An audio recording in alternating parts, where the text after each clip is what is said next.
all, and welcome back to another thrilling episode of Off the Dome. I'm your humble interviewer, Jordan Brown. With me for the very first time is our Sandwich Sage. Say hi, Sandwich Sage. Hi, Sandwich Sage. Jake, thank you so much. This is so exciting. I'm such a huge fan of your sandwich eating, which is a weird thing to say, but it's such a fun series. My wife loves it. It's one of those, you and like B. Dylan Hollis, who does the like old school bakes, are people, when I see your videos pop up, I literally like them and then scroll away so that later on I can watch them fresh with my wife. Like those, you're the two accounts that she's like, no, those are the ones we watch together. That's How hilarious. are you? How are your sandwiches this week? Doing pretty good. Sandwiches this week have been not the best, but also not the worst. So I guess that's good for what I do. Yeah. It's really cool. I've been watching your content for a little while. I will say, like, I was late to the party. I was also late to TikTok, so like, I was late to everything. But my wife really fell in love with your content when the McElroys did their full Wild Magic table, because we watched all the McElroy stuff together. So my first big question for you: did Justin's toilet sandwich make up for the cumin sandwich? Wait, you mean the one that he put in his The toilet? one that he put in the toilet, yes. Because he's also responsible for my Right. toilet sandwich. Yes. I mean, yeah. I don't think that there's any, like, there's no bad blood. There's no, like, revenge or anything here. I mean, I brought it all on myself. I literally said, hey, I give you guys carte blanche to come up with a list of, 18 ridiculous things for me to do. But I joined them on stage at a live show in Detroit where they ate a very cold fast food Frankenstein sandwich, and I think that more made up for it than anything else. It's delightful. Yeah. I remember watching that video when they said a tablespoon of cumin spread evenly. Because my wife and I watched it when they like made the video, so well before you had eaten your sandwich, and my wife and I were both like, that seems like it would be inedible. And turns out pretty accurate. Honestly, the only way that I think I got it down was because that sandwich had like multiple like wet elements. Like it was a weird one where it was like peanut butter and a couple sauces. Like it was almost all like sauce type things and then a bunch of cumin, which is the only way that it was possible to eat. Yeah, it was. I remember their first Clubhouse after that. They were like started the episode. They're like, "No, we saw it. We owe Jake an apology." How was that partnership? How did that come about? I mean, you've done, like, I'm wildly jealous of you every time because you have the coolest partnerships ever. Like it's amazing and it's so exciting. I mean, I still don't know how. I'm still completely blown away. Like the fact that I have now worked with the McElroy brothers on multiple occasions blows my mind. Like I've been listening to the Adventure Zone since, I mean, over 10 years. Yeah. Been a fan of a Bim Bam and kind of all of their other stuff, from that for years before I ever had any sort of like following online. And then for it to culminate this way is insane. And it's just cool because I just made content that I thought was cool and they also thought it was cool. And so that led to partnerships. Like I remember the day that Justin McElroy followed me on TikTok. I got the notification and I was like, what? This is cool. I showed my wife. I sent him, okay, so typically when somebody that I know that's like a big deal follows me on TikTok, which has happened a couple times to where now I have kind of a procedure, which is to do nothing. I literally assume that they don't, that it's, but there's this weird thing on TikTok where you can sometimes accidentally send somebody this like waving emoji. Yep. Mm-hmm. So, and sometimes you might do it on purpose, but most of the time it's an accident. But that happened when Justin followed me. I got a wave emoji from him. So I took that as the opportunity to just respond and say, hey, thanks for following me. Big fan, followed you for a long time. You know, cool. Like, thanks for following me. That's all I did. Like 3 to 6 months go by. And then I get a response to that message that says, hey, guess who just figured out there's direct messages here on TikTok? And it was Justin. And he's like, so that was like, it's not that he ignored me or that he just didn't even know that that was a thing. Right. So once he did, though, he was like, we like actually talked, and he was like, you know, if we can ever do something, let's do it. And then I had the idea. I had a new season of Roll for Sandwich coming up, and I was like, what if you guys? So one of my favorite things that they do on Mabim Bam every year is the naming of the year, where they just sit and brainstorm, the three of them, ridiculous ideas for the name of the coming year. Yeah, shout out to Fungalore. He heard your wish. Yes. So that, I think that had just happened or something. And I was like, basically, I just want that. But, come up with ridiculous things for me to do with sandwiches. And they were all about it. So, yeah. And then made an awesome series of videos from that. Yes. Yeah. So good. Because, it obviously, like, their Wild Magic table, phenomenal, but also then it had the added bonus for your content of every time you rolled on it, you just got to show a clip of them being silly and funny, and it's just like, oh, that's just good stuff for your videos. Of just like, hey, I got jokes every video for this. That was fun. Yeah, I got to interview the three of them somewhat recently, and I drink a lot of caffeinated sparkling water, I should say, and I had one sitting, and I was like, I want to open it as soon as Justin starts talking, and I was like, but that's going to be so early in the interview, and if the joke doesn't land, the whole interview is just going to be so bad. And so I very cowardly waited until the end, and Justin did say grip it and rip it when I did it. So that was, I got something out of it. But yeah, that's hilarious. Yeah, I know you started the series obviously with just like hey, what can I do while I'm home with my kid? I can make sandwiches and eat them, and have have a very randomness. But it's obviously evolved. What season are we in now? Is it 4 or? So it's 7. 7. Wait, have I fully? All right, 7. I'm not even close. Here's the thing: I don't really talk about what season it is. Fair, except when a new season starts. And it's only for my own, basically it's, if I have to take an extended break, then that's when a new season starts. So, it's 7 now, and basically that's just to organize things in my head. Yeah. So. Yeah. This interview series, I've done at least one interview every week for a little over a year now, and I think I'm in season 3 or 4. I don't remember because there's no breaks in them. Mine is usually just like when Dimension 20 ends a season and I can get like a big end of the season crew interview. I'm like, that's my finale, and then I start over. But there is no difference in content. Yeah, but it's obviously has exploded into such a thing. It's funny going back and even reading some of your older interviews where you're like, yeah, I just cracked 1 million followers or whatever. And you're at 2.7 now, I think. 2.3 something. Yeah. Yeah. And yeah, it's funny because I'm sure for you, because I can't keep track of. I have 60,000. I can't keep track of everybody who follows me. When the new numbers pop up.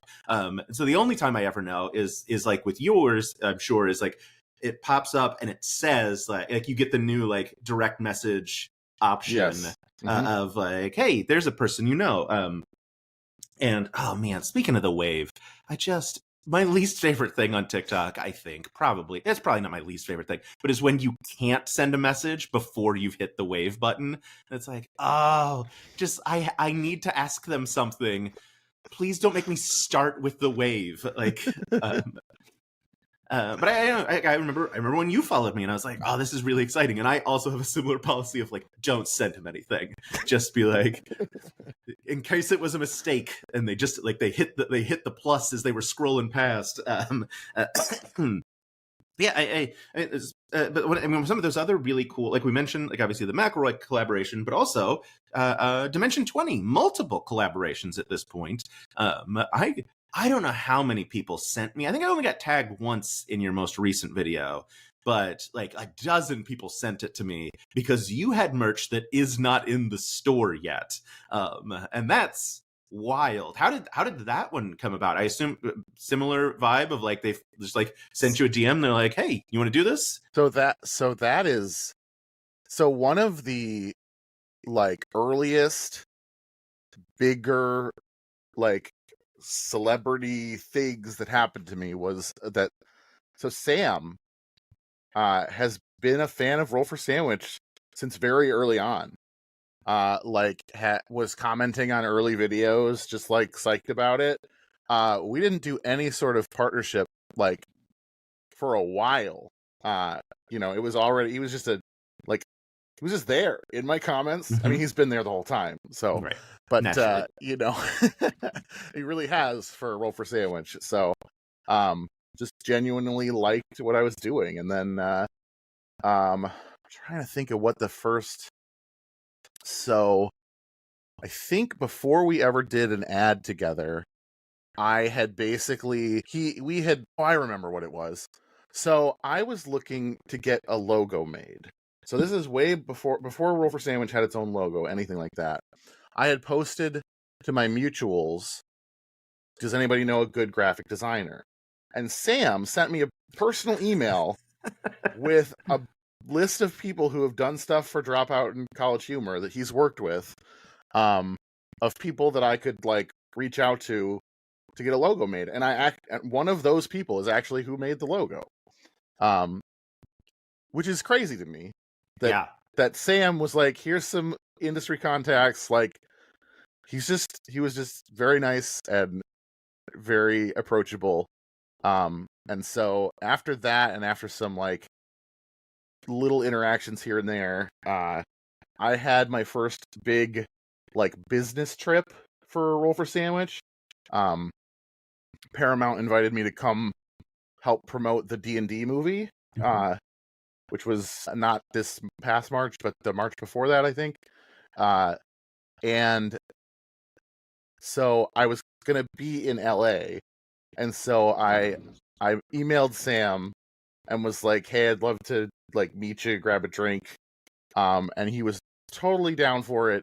It didn't end up happening, unfortunately, but it was just kind of started that like ability to talk to somebody like they're a person and remove the mystique of this person is famous or whatever. And so after that, he was like, hey, we'd love to sponsor an episode of Roll for Sandwich. Did that first, I think that was back when the Ravening War was coming out. Was the first one I did. And then since then they've sponsored the show, gosh, like 6 or so times. Like one of my more like continuous supporters, which is great. And so a lot of the ads they've done recently have been to promote their new merch. So I happened to get a box of stuff that's new and different and not out yet. So that's cool. I saw people, oh boy, because there were Starstruck dice and people were like, are we getting Starstruck too? And I'm like, I don't know. Like, please stop asking me questions. I don't even have the dice. I certainly don't know what's coming. It's so cool. I have having talked to a lot of folks at Dropout. I'm counting you because they have paid you to do work. Because most of their people are freelance anyway. So like, anyone who's ever been paid by Dropout. If counting you, you are the 56th person I've talked to who has been Wow. paid by Dropout in some way. And that's not counting like repeats. And so like I've also experienced that of like talking to them like they're human beings is genuinely the way to go. They seem to really enjoy that. It's treating them like people. Who would have thought? Yeah. Yeah, it's really cool. I always get so excited when I see, like I said, obviously very jealous, but that's because that's who I am by nature. But like, I always get so excited when I see like a sponsored by Dimension 20 or whoever, but like especially Dimension 20 because I'm like, this is awesome. This is content I know, and like I'm excited they're out here like helping you make presumably better sandwich. But I mean, I guess it's not really up to Better them. content. Yes, better content. Yeah. And obviously, like you've also now taken this to a lot of live shows, including with some Dropout Dimension 20 folks. I got to see you and Amy Vorpal roll sandwiches together at Gen Con. At what point did you realize like, oh, this could be live? I could do this live. I just had to buy a bunch of stuff, and like people will show up and watch this. I mean, that's been a developing thing. I don't know if there was ever a point where I was just like, this could be a thing. Like, it was more. So I got booked for my first convention, January 2023. So beginning of last year. And that was just a like show up, do some panels type of a thing. But then the next one that I did that year, they were like, we want to do Roll for Sandwich. And I was like, okay, I'm going to be flying there, so you guys need to buy all of the stuff. And I basically like figured out how to make it happen. And I think every live appearance has been better than the one before it because I've learned stuff from it. Like that first one that we did at that con, it was honestly probably not. I mean, it was like you wouldn't have known it at the time, but it was not a good show. So like each iteration of the show has gotten better because I've learned what not to do, basically. And the first, like that first one that we did, the con was kind of too involved with it. And that's fine, but they don't understand. Like I know what is appealing about my videos, and a lot of that is like what I'm doing, and what I'm like being able to interact with people. I mean, not directly in the videos, but like live, like, and I don't know. I don't need to get into all the minutia, but basically, it's gotten better each time because I've learned what from each individual thing, and it's been like 2 years now to where I have it like a thing that's actually like fun to go see, I think. It was very fun. So- I really appreciated you had a like dedicated sandwich builder at Gen Con, which meant you could just keep talking and rolling and like engaging yes, one of with the everyone. things I learned. Yeah, no, you mentioned you were like, we used to not have this, and I was like, that's a very smart move of just like I need a sandwich guy here because there's no editing. I can't just edit around like, and now my sandwich is ready. Yes. It was also super fun. You know, like you obviously incorporated like besides Amy rolling, but like audience members could come up and roll and build sandwiches as well, which is such a fun idea because I'm sure lots of people, obviously you have lots of people who have followed in your footsteps in rolling for things, whether it's pizza, sushi, barbecue, whatever.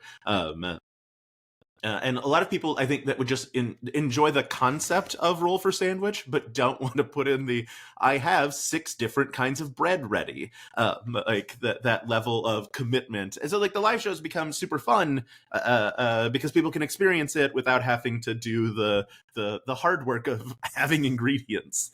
Yeah.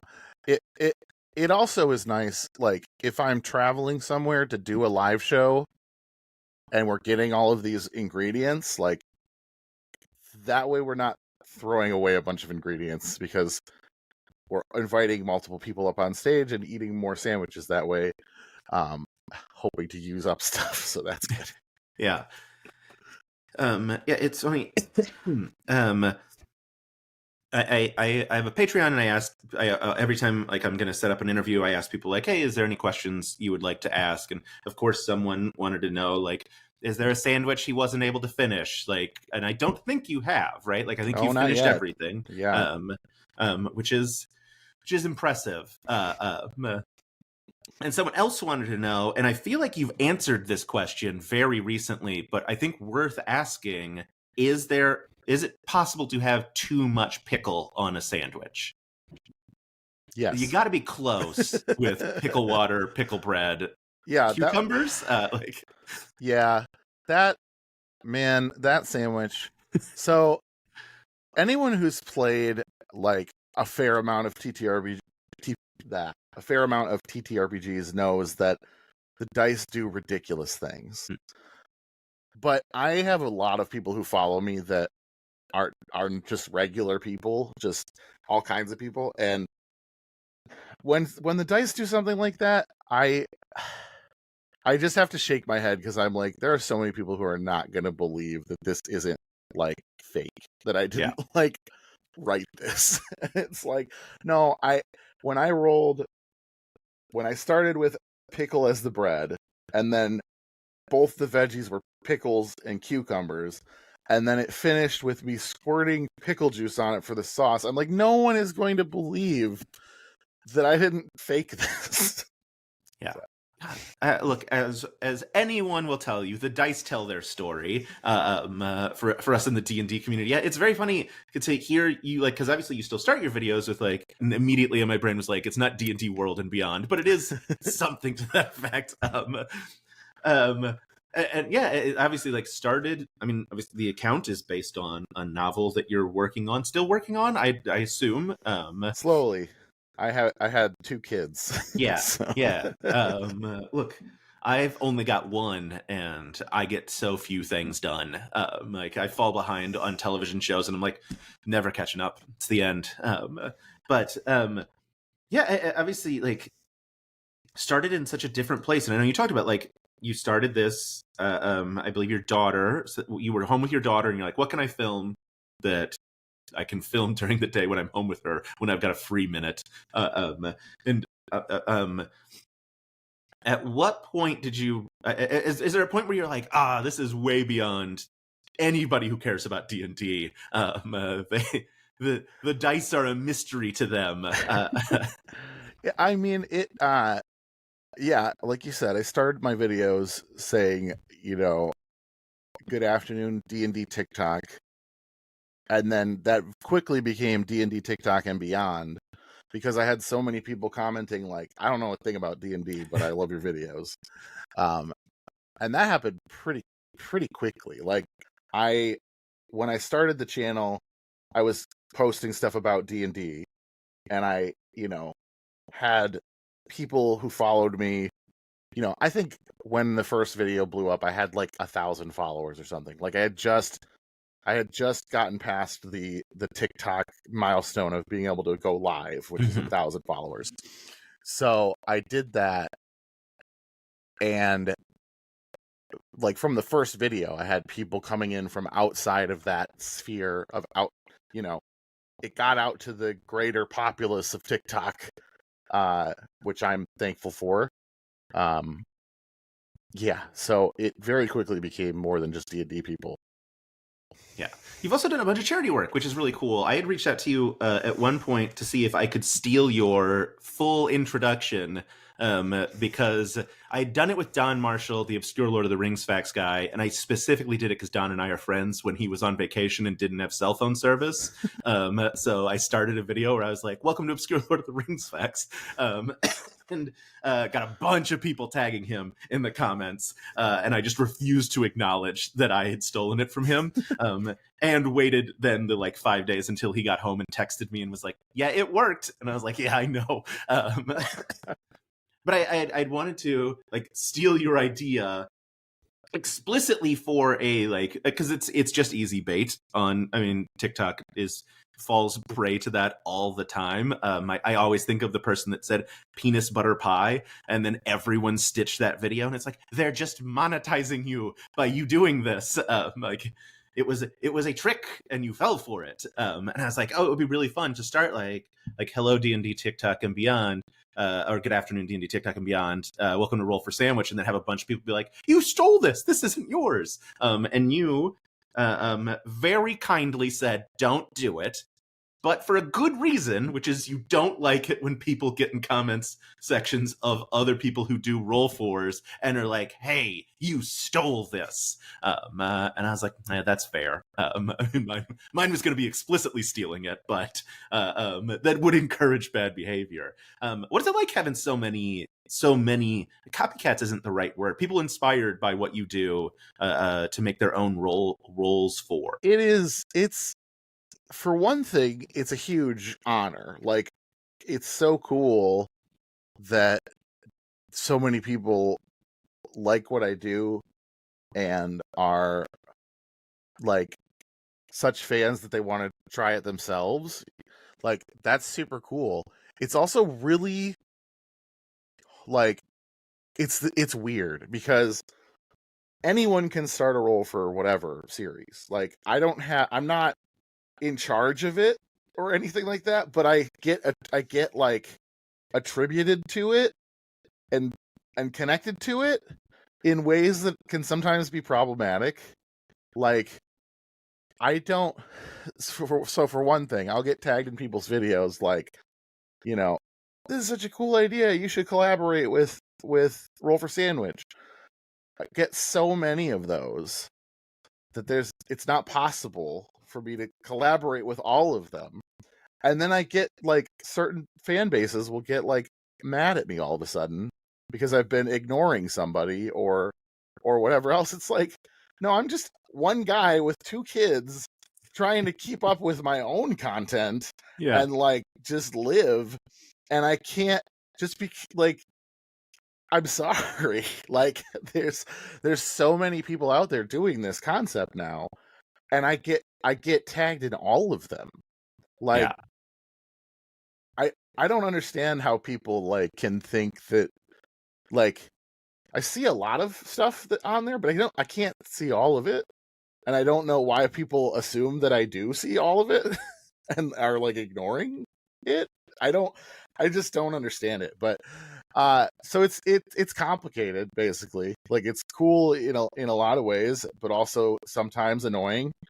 But you know, I try to be like there's a part of me, and I think this is true for anybody, like, I put in a lot of work to this to make it what it is, and like, it's hard to not feel like it belongs to me. Mm-hmm. Like, there's this, like, obviously Roll for Sandwich specifically, and all the work I've put into that, like, yes, like, if somebody goes around and start using my logo or whatever, like, there's gonna be a problem. Like, I have a copyright on Roll for Sandwich. Like, so if somebody goes and starts trying to sell sandwiches or something under Roll for Sandwich, like, that's my livelihood. We're gonna have to have a talk. But like, the concept of rolling dice to randomize things, like, I didn't create that. I don't control that. But it's hard sometimes. Like, so I learned this lesson back when I was a touring musician. It's like, just when you it's hard when you see other people in the same space as you succeeding to not think of it as a competition, or to not be like, why isn't that me? Or they're like taking, like, success isn't a limited resource. Like, just because somebody is succeeding here or succeeding there doesn't mean that they're taking that away from you. Like, it's much better if we can all like work together to succeed so that we can all succeed. Like, and so I have to fight my own like selfish feelings at times to be like, you know, I put all this work into making Roll for Sandwich what it is, and then this person is profiting off of Roll for whatever because of the work that I did. It's like, no. Like, I need to not think that way. you know?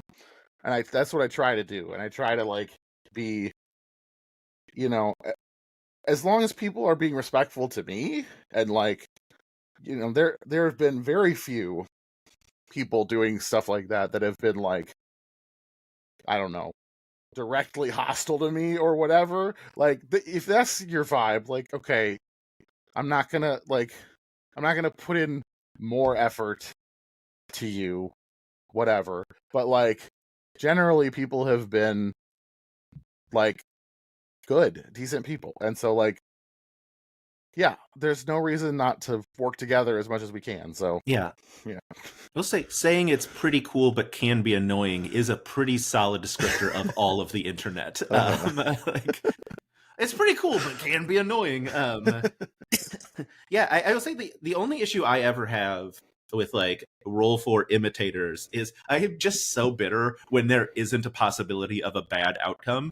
I'm like, no, you've missed the point. We're here because we want to watch the car crash. We're happy when it doesn't, but like we're not gonna look away when it's all pickles all the way down. Like we want to see that chance. Like you got to have a nat one in there. Like it's gotta. What's your catch-up is the question you should ask yourself before you start your Roll for series. Yeah, it's really cool that like I remember, yeah, like I've seen a bunch of imitators. I would say like I can't imagine getting tagged in every one of those videos. I miss some of my tags, and people only tag me in dropout content sometimes. Like it's still a thing where I'm like, oh yeah, I didn't see that one. Like I get into a comment section and I see my own name tagged, and I'm like, oh, I missed this completely. I can't imagine what it's like trying to deal with your comments as well as, you know, like obviously like that brand of just like, hey, I made a cool thing that people like. Please don't be mean to me about it. Say someone else is curious. Obviously, so we're in season 7, which I know now, which means season 8 has to be coming sometime. Any thoughts on like it feels like more than a cantrip, but like a pressing spell that you'll press a space. So I currently have like a pan fry spell, and that is mostly because my stove is always accessible, whereas a lot of things that it's weird being a creator with 2+ million followers and like what people equate that with in their minds. Like I have a tiny kitchen, like I have no counter space at all, and people are like, you should have a sandwich press, you should have a bigger toaster, you should have this and that, and I'm like, I don't have room for what I currently have. I have 2 sandwich presses. They're in my basement in boxes because I don't have room. Like if I get that out, I'm putting it on the dining room table to use it, and then I have to clean it and put it away that same day, or my whole like house is going to be taken over by dirty stuff. So like it's like I have been trying my hardest to figure out a new solution as far as like ideally what I need is a office space outside of my house that also has a kitchen attached to it that is not prohibitively expensive every month in order to like do things the way I want to do them. You need a sandwich shed is what you need. Yeah. And that's just not like, I've been working with my realtor for like the past year to try and find a place like that to rent around here, and it's just we've got nothing so far. So I do what I can out of my house, out of my own kitchen, which means like only being able to film when my children are quiet, which generally means asleep or out of the house. Yeah. And so like sandwich press is a great idea, and ideally in an ideal Roll for Sandwich world, we would have that. I don't plan to institute that anytime soon until the situation for filming is different, which is the answer for a lot of questions that people ask. Like, have you ever thought about doing a series where you take old sandwiches that failed and like add stuff to them or change the recipe to make them good sandwiches. That's an awesome idea. I've thought of that since probably season 1. Like, I think I want to do that series. I am at capacity right now for the amount of content that I'm putting out, purely based on like scheduling my own home life. And that's even been, I've had to miss an episode here or there recently because of that. Like, I want to do more, but I can't with the time that I have currently, and it's more constraints than just like me not doing more work. Like, it's physically impossible at the moment unless I had a different like living situation or a different whatever. But like, if this happened while I was a single man, like, that would be a whole different story. Like, that would shape how I like figured out my living situation and everything else. But this is a job. It's the best job I've ever had. This is a job that I have in addition to having a family that I have to figure out how to make both of them work at the same time. So like, but I always appreciate ideas from people for spells, for ingredients, for stuff like that, and I try to incorporate as many of them as I can, barring things that make it impossible. I also have this weird, like, I try to balance, like, I have a lot of followers from all over the world, a lot of strangers, unfortunately, that I don't know. Like, I try to minimally post about my family, especially like specifics. And so it's hard because a lot of people aren't aware, or they can't be made aware of the things that are going on that make things hard to produce content. But it's like, I want to respect them, my family, especially like I have little kids that cannot consent to having all of their personal stuff out on the internet, from that. I mean, they're very young. And so that's my first priority. And sometimes that makes it more difficult for me because I have to deal with a bunch of comments that say, you're just making a sandwich, why do you have to skip an episode? You're just making a sandwich or whatever. And it's like, that makes me so angry. Like, oh boy, like, just the idea that like, hey, monkey, dance for us. It's like, shut up.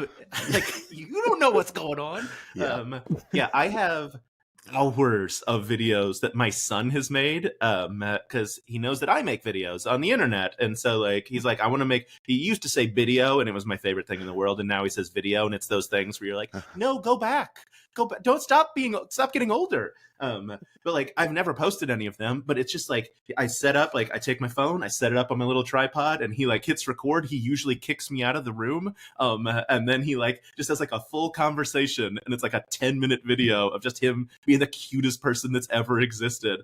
And at one point, oh man, he posted a video. I'm from St. Louis originally, and we were going back to St. Louis, and he was going to go to his first baseball game. We're going to go see the Cardinals, which is my like lifeblood. As a Midwesterner, I'm sure you understand like that deep connection to a specific sports team area. And he posted a video, or he made a video where he was like, I get to go to a baseball game. Isn't that cool? And I was like, how do I share this with the St. Louis Cardinals without putting his face on the internet? They need to see this and reward him for this. But I made the right choice and didn't. But yeah, it's also like, I would say, like, for your content, like, it's not like you're just making a sandwich. You're making a sandwich out of like oftentimes wild ingredients, like reindeer meat this close to Christmas. But speaking of, it is at 11:45. It's so close. It's very close. Yes.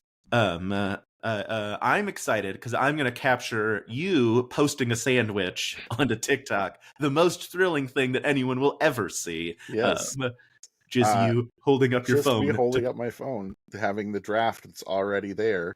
Yeah.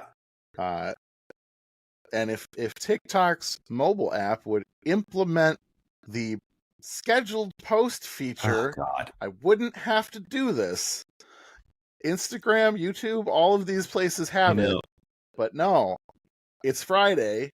People expect my video at noon, which means I have to sit here right now during a live interview and post my video. I mean, it is maybe Lemonade will have it. That's the thing that's coming, right? I don't know what's happening with Lemonade TikTok. is not even.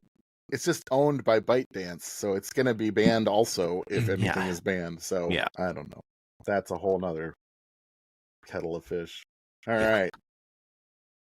I don't know what else is on my For You page right now, but there's the little uploady thingy. Ooh, I love in the it. corner. It's happening.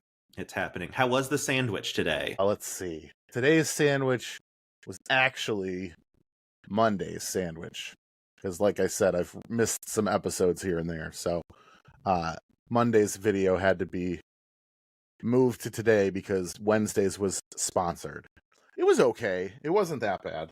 Yeah. It was this whole week has been kind of middle of the road, which I guess I can't, like I said, I can't complain based on what things could have been. Right. Yeah. It is always a like such an interesting thing to be like, well, this could have been the worst thing I've ever eaten. And it wasn't, so 6.5 is fine. Like, I didn't have to make this into a ball. Yes, my rating scale has evolved over the years. Because it's funny you said 6.5. I think the first roll for sandwich was a 6.5, and it was literally like pastrami, mustard, and pickles. It was like the most normal sandwich ever. But also, I was like, I didn't know where things were going. I gave it a 6.5 because I'm like, yeah, it could have been better. Now I have 350 sandwiches to compare things to, and when I say sandwiches, I mean the breadth of creations, possible hell and heaven and everything in between when it comes to sandwiches. Yeah, it was funny when I reached out to you for an interview. You were like, "Hey, man, if you're gonna get specific, you gotta let me know beforehand. I don't remember every sandwich I've eaten." I was like, "Yeah, no, super fair." Yeah, I am. It's so interesting. Like, obviously, yeah, you're what it will be 3:42 today. I'm just refreshing your page so that I can comment that I watched you post it. But obviously, because it's TikTok, who knows how long between posting it and when they're like, yeah, people can watch this now. It's 68% right now. Okay, so you've got a little time. Yeah. It's always so much fun. Like, it's also I was curious. Like, obviously, well, first of all, you get some. Which, speaking of the bad ones, your sandwich mimic Earl gets to eat some dice. What happens to all those dice that Earl gets to eat? Do they just go into a giant collection? I am a little bit of a collector, so I do have a lot of dice now, and I like people have suggested ways to get rid of them. Mostly not D&D people because they don't understand what it's like to be a dice goblin. Mm-hmm. But I have like a display that I'm kind of working on that it will also probably never get finished in its current form because it would hopefully move to an actual office when I have one.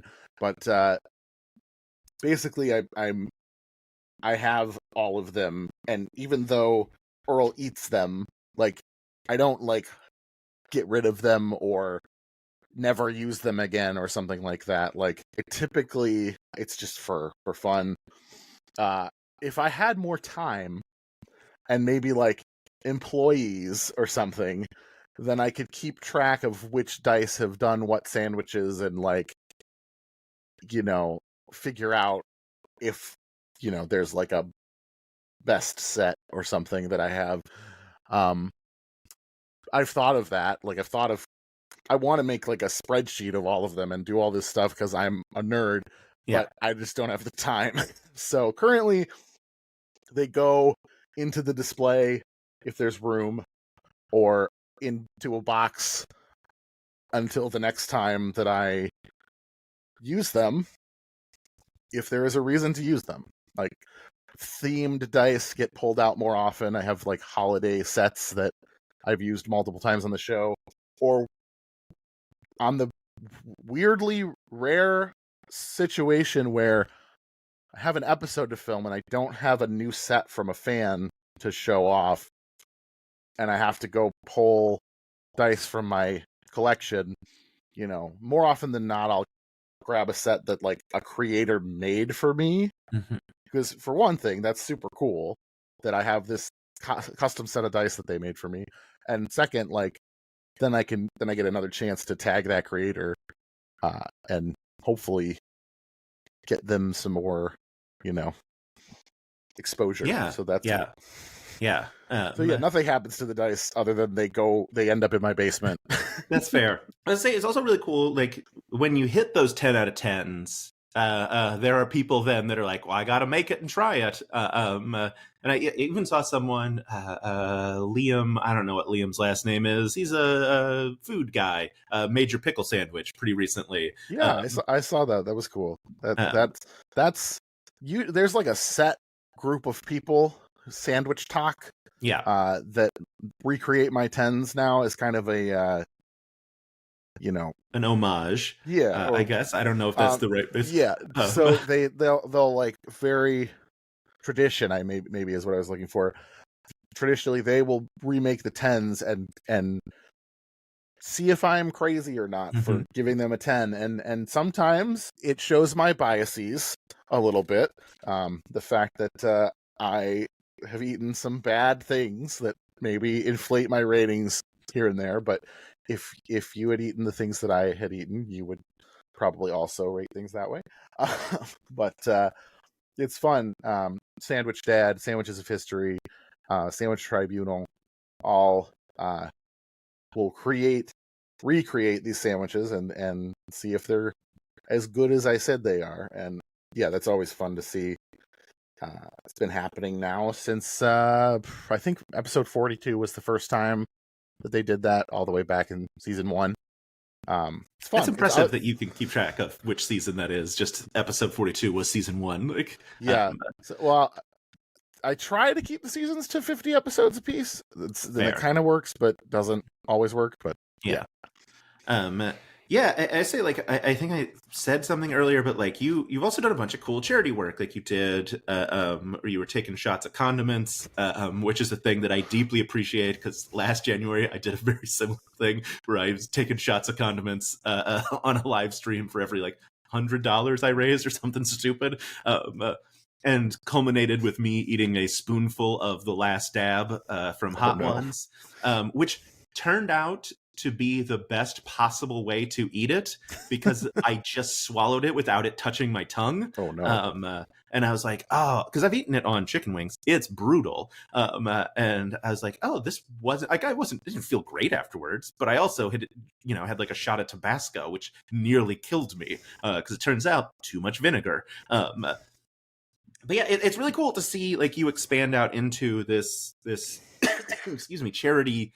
Also, other like causes other than, I mean, not that eating sandwiches is a cause, but helping using a platform for good is really cool. I don't really have a question. Just thank you for doing cool things. Yeah. But speaking of cool things, you posted your sandwich now from this week. Obviously, we're coming up on holiday season, so I'm assuming you're going to have some holiday ingredients. Anything you can tease that's coming up that's like you've been thinking about? Hopefully. So it's complicated because yeah, like we mentioned before we started talking, you're like, I work on a lot of stuff that I can't talk about yet, and right. I feel you, because I'm in the same boat of like I'm doing things that like I can't talk about yet. I mean, I can say that 2025 is probably going to be the biggest year for Rover Sandwich yet. There are some cool things happening that I can't talk about, unfortunately. I without getting into specifics, I can talk about there are two D&D projects, two actual plays that I am currently recording that will be released at some point in the coming year. And I will be sure to post about those when it happens. But so if you want to see me play TTRPGs, if you want to see me tell some more, I guess, less sandwich adjacent stories, tune into those. The best way to find that out, because TikTok and other platforms seem to suppress anything that takes you away from those platforms. So hopefully you'll actually see this interview when I post about it. But knightsofsandwich.com will take you to my mailing list. And that is the best way to get direct updates from me. And I will post about all the cool things that are coming. So you can see me be funny, hopefully, and also do things other than eat sandwiches. Yes. Definitely be funny. I've seen you live. You're very funny. So yeah, that's super fun. Jake, thank you so much. Obviously, the tag is Adventures in Ardia. If folks want to, I think if you just Googled sandwich, you're probably near the top of the results. Roll for sandwich for sure. I have incredible SEO for nothing that I've done, other than, I guess, be consistent. But I come up first page for sure. So roll for sandwich, you'll find me. Yeah, perfect. Amazing. Jake, thank you so much. I'm so excited. I've already commented on the sandwich video, although I haven't seen it. I'm excited to see it later with my wife after our son is in bed. That's when we watch TikToks together. Mm-hmm. Thank you so much. This was so much fun. I'm excited for more sandwiches and other cool things to come. And I don't know how to end an interview, so I'm just going to hit stop recording.